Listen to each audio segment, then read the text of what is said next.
Welcome back, everyone. Let's now take some time to talk about while loops. While loops will continue to execute a block of code while some condition remains true. So for example, if we try to relate this to a sort of real life scenario, while my pool is not full, maybe I want my program to keep filling my pool with water. Or if I'm designing a robot with some code, while my dogs are still hungry, keep feeding my dogs. So let's explore the syntax of a while loop.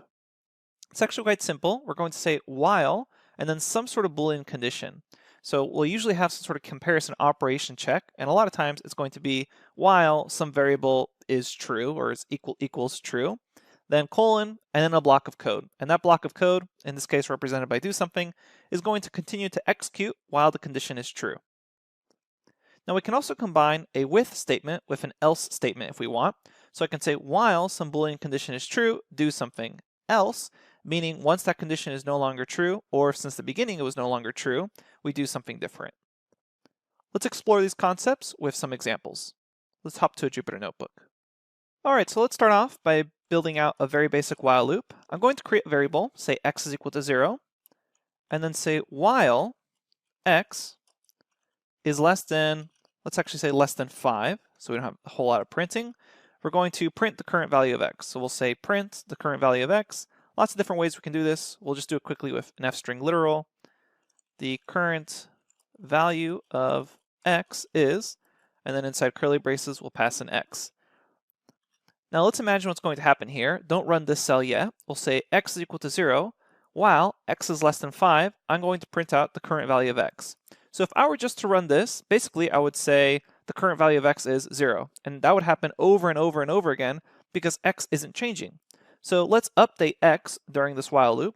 We'll say x is equal to x plus 1. So now let's run this and see what happens. I get back the current value of x is 0, then 1, then 2, then 3, then 4. And on that last one, when it's equal to 4, we then say, okay, x is going to be equal to 4 plus 1, which makes x equal to 5, and 5 is not less than 5, it's equal to it. So then the while loop stops running because it's only going to run while this condition is true.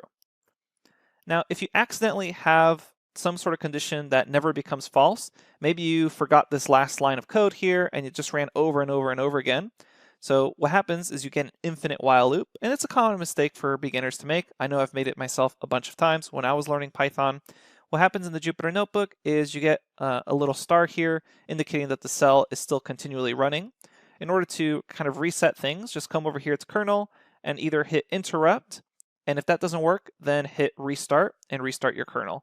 Sometimes interrupt won't work because basically the command to interrupt won't get there because Python's using all your computing to kind of continue this while loop. So keep that in mind. If you ever get an infinite while loop, just come over here to kernel and then hit restart, and you'll have to redefine some cells again, but that's the basics of avoiding that error. Okay, so we have the while loop by itself, and as a quick note, this statement of x is equal to x plus 1, we can also write that in the following manner. We can say x plus equals 1. So this line and this line are the same thing. This is just a more compact way of writing it. So if you're ever reading someone else's code and they wrote this instead, that's kind of a sleeker way of writing that same code. Let me run this again. We can say now in2, and we get back the same values. Let's attach an else statement to this while loop. So we can say else colon, and I'm going to print x is not less than 5. And now when we run this, let's see what happens. We get the current values, so all those other print statements, and then I see x is not less than 5. So once this while condition is not true, because this else is lined up with it, we went ahead and printed x is not less than 5. Now as a quick note, if right off the bat x was greater than 5, so let's make x is equal to 50, and I run this, then this while loop never executes because this condition is never true, and then we have the else condition execute anyways. That doesn't mean I need it, so if I didn't have that there and I ran this, just nothing would happen because this isn't true. Alright, finally I want to introduce 3 keywords that are really useful with loops. You're not going to be using them all the time, but sometimes you'll need their use cases, and that's the break keyword, the continue keyword, and the pass keyword. Break is going to break out of the current closest enclosing loop. Continue goes to the top of the closest enclosing loop, and then pass does nothing at all. So let's start a little bit backwards here. Let's go with pass, and we can show this actually with a for loop. might be a little simpler here. We're going to say for, let's make a quick list. We'll say x is equal to 1, 2, 3, and then say for item in x colon, and let's say we didn't quite know yet what we wanted to do here. We essentially want some filler. If I just have a comment here and I try running this, so when you attempt to run this, you actually get an error. It says syntax error, unexpected, end of file while parsing. And what that means is Python, because it uses indentation and white space as a crucial part of its code, it expects you to basically have something here. Even a comment isn't enough to fill it. So often what you can do is have the pass keyword, and the pass just says do nothing at all. And a lot of times programmers keep it as a placeholder to kind of avoid a syntax error. Because you can imagine if I'm writing a larger piece of code and I know eventually I want to come up and fill out this for loop, but right now I don't want to deal with it. Let's say I wanted to print end of my script over here. Now when I run this, I don't get that syntax error and I'm still able to print out my script. If I just have the comment, I get an error because it's expecting something to happen after this colon. So in order to avoid that, you can use the pass keyword, and you're going to see the pass keyword used a lot when we start building out functions and methods ourselves, because often when you're programming, you'll create a little holder for a function, but you don't want to test it right away. So you use the pass keyword as something to put in place there, so you avoid syntax errors, and you're also safe because you know a pass doesn't do anything. It just says, well, I'll pass this, and I'm not going to do anything. All right, so that's the pass keyword, it does nothing at all. Continue goes to the top of the closest enclosing loop. So let's show you an example of that. And we'll actually use for loops again for this. We're going to say my string is equal to Sammy. So let's have that there. And we'll say for letter in my string, print out the letter. So here we see Sammy printed out. Now what I'm going to do is, let's imagine that I actually didn't want to print the letter A for whatever reason. I could do the following. If the letter is equal to lowercase a colon continue. And now when I run this, I'm not actually printing out the letter A. So what's happening here? Well, continue basically tells this program to go back to the top of the closest enclosing loop. So here's continue, and we have a loop up here for letter in my string. So if that letter is equal to A, we continue, meaning go back to the top of the closest enclosing loop.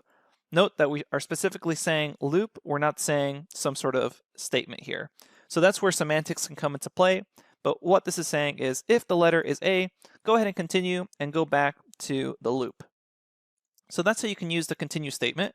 If you're a beginner in Python programming, it's definitely not something that comes up a lot in your beginning code. It's going to happen that more naturally you'll start using it much later on. So be aware of it, but don't worry about use cases right now. You won't really be using it that often. And then finally, break breaks out of the current closest enclosing loop. So let's see what happens if we replace continue here with break instead. Now when we run this, what happens is instead of going back to the top of the closest enclosing loop, it breaks out of the current closest enclosing loop, meaning it just breaks this loop and stops this loop if that letter is equal to A. So that's actually really useful, especially with while statements. So let's see an example of using break with a while statement. Let me zoom in here just so we can see this clearly. I'm going to do the same thing as before. We'll say x is equal to 5, and then we'll say while, actually let's make it equal to 0 here, just as we did before.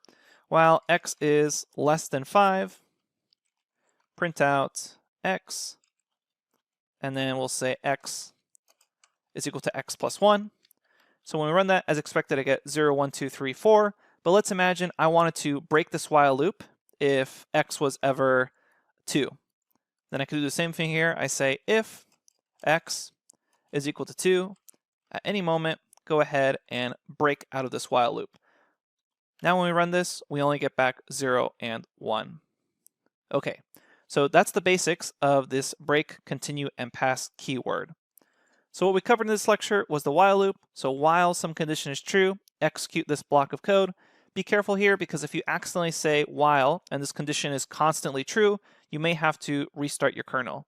If you're running a Python script and you end up getting that error that the while loop is just never closing, you should try Control-C. That typically interrupts. So you can even see here, interrupt, it says Control-C to go to the kernel.